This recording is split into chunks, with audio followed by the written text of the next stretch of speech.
Okay கண்மணி படத்தில் துல்கர் சல்மான், நித்யா மேனன் இடையே இப்படி ஒரு கெமிஸ்ட்ரியா என்று பலரும் வியக்கின்றார்கள்.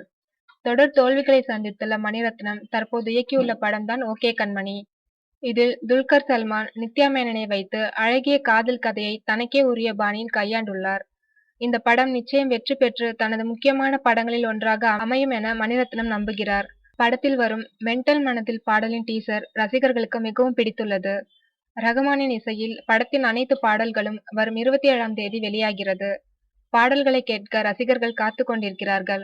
ஓகே கண்மணி படத்தில் துல்கர் சல்மான் மற்றும் நித்யா மேனன் இடையே இப்படி ஒரு கெமிஸ்ட்ரியா என்று ரசிகர்களை வியக்க வைத்துள்ளார் மணிரத்னம். படத்தின் ட்ரைலரை பார்க்கையில் நமக்கு அலைப்பாயுதே மாதவன், ஷாலினி தான் நினைவுக்கு வருகிறார்கள்.